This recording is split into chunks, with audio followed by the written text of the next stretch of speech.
Kata lembah kekelaman adalah kata yang cukup sering muncul di dalam Alkitab. Bahkan Daud sendiri berulang kali menyebut lembah kekelaman. Apa yang sebenarnya disebut dengan lembah kekelaman itu? Dalam terjemahan yang lain dikatakan lembah bayang-bayang maut. Itu sebuah daerah atau sebuah tempat yang memang cukup berbahaya. Jadi di Israel sana itu ada beberapa daerah yang secara geografis itu merupakan tanjakan yang terjal dan turunan yang curam. Ini daerah-daerah yang jarang dilalui. Karena jarang dilalui, tentu saja itu daerah yang cukup sepi karena memang medannya cukup berbahaya. Di tempat-tempat seperti inilah perampok-perampok itu seringkali bersembunyi. Dia tunggu kalau ada orang lewat dan kemudian orang itu dirampok. Makanya kalau Anda baca tentang perumpamaan orang Samaria yang murah hati, maka diceritakan ada orang yang melewati turunan tajam itu dan dirampok di sana. Itu secara geografis disebut dengan lembah bayang-bayang maut, lembah kekelaman. Dalam hidup ini kita seringkali berhadapan dengan kenyataan seperti itu. Ada kalanya Tuhan izinkan kita berada di dalam lembah bayang-bayang maut.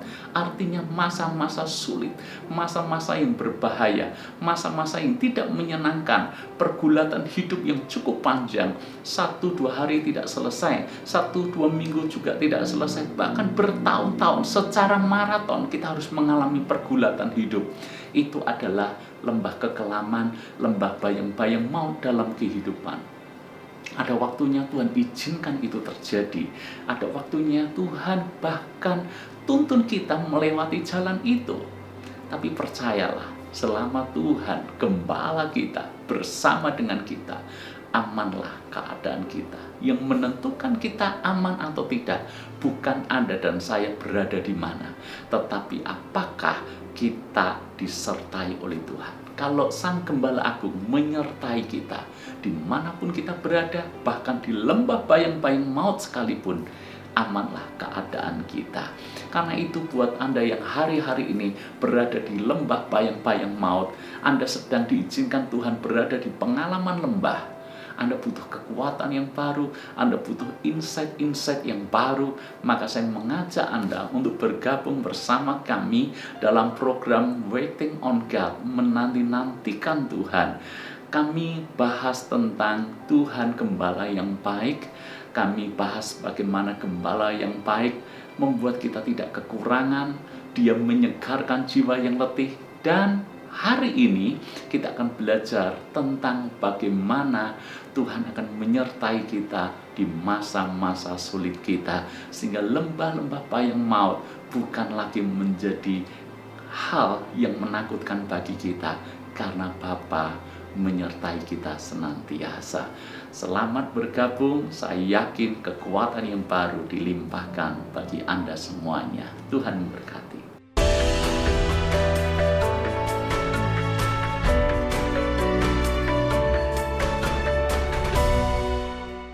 Berjumpa dengan Anda semuanya di program Bible Everyday. Saya terus mengajak Anda untuk tekun belajar firman Tuhan. Dengan cara apa?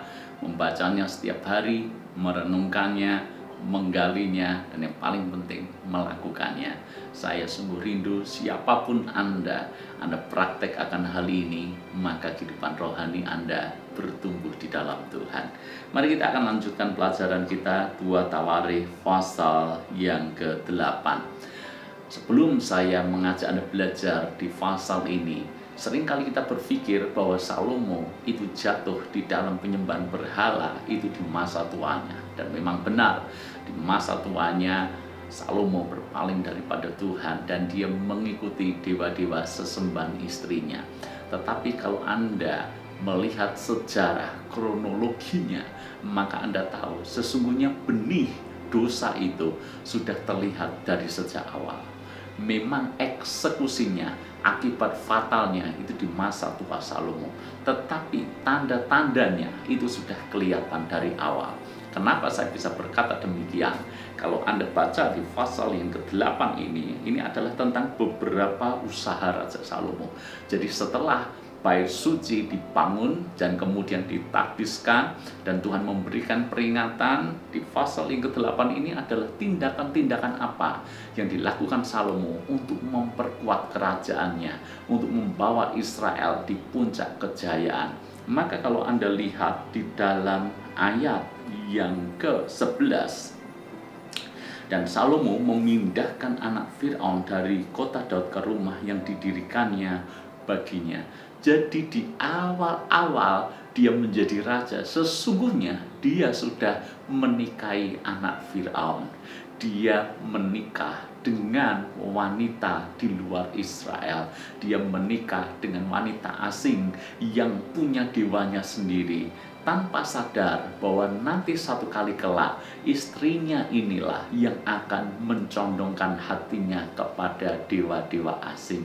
Menjadi pertanyaan, apa tidak ada wanita cantik di Israel? Apakah tidak ada wanita bijak, wanita anggun, wanita menarik di Israel? Apakah tidak ada wanita di Israel yang cocok menjadi ratu, menjadi istri, menjadi permaisuri bagi Salomo? Apa tidak ada?